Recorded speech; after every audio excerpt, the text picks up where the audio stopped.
আসসালামু আলাইকুম। সকাল মানে নীরবতা, সকাল মানে সব কিছু ঠান্ডা, সব কিছু নীরব। কিন্তু সকাল মানে মায়েদের সব ব্যস্ততা, যত ব্যস্ততা আছে সব এই মায়েদের। আমরা সকাল হইলে আসলে আমরা ঘুমাইয়েও থাকতে পারি না, কতক্ষণ বসেও থাকতে পারি না। সকাল হইলেই রান্না বাড়ার চিন্তা, রান্নার চেয়ে চিন্তা হলো বড়।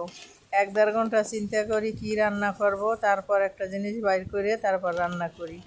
দেখেন আজকে ভাতের সাথে ভেন্ডি সেদ্ধ করলাম আমি চিংড়ি মাছ দিয়ে, তারপর এগুলোকে রান্না করব। আসলে ভেন্ডিতে পানি দিলে ভেন্ডি কেমন জানি হয়ে যায়, লোট লোট হয়ে যায়, তাই ভেন্ডি আসলে খাওয়া যায় না, ভালো লাগে না। আর আমি ওভাবে ভেন্ডি রান্নাও করি না, আমি এইভাবে ভেন্ডি রান্না করি। কেমন হয়েছে আমার এই ভেন্ডি রান্নাটা জানাবেন। দেখেন এই শুকনো শুকনো করে রান্না করব, তারপর পরিবেশন করব। আসলে সকালে আরও অনেক কিছু রান্না করছি, এক পদই না। ডাল রান্না করছি, ভর্তা বানাইছি 2-3 পদের, আর ভেন্ডিও রান্না করলাম। কেমন হয়েছে আমার ভেন্ডি রান্নাটা দেখেন। আমার কাছে ভালো লাগে আসলে এইভাবে রান্না করলে।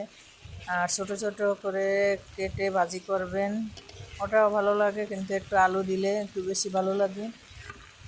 তাই ভেন্ডি এখন যে সস্তা, এভাবে রান্না করে খেতে পারেন। অসাধারণ ভেন্ডি রান্না। দেখেন কালারটা কেমন হয়েছে।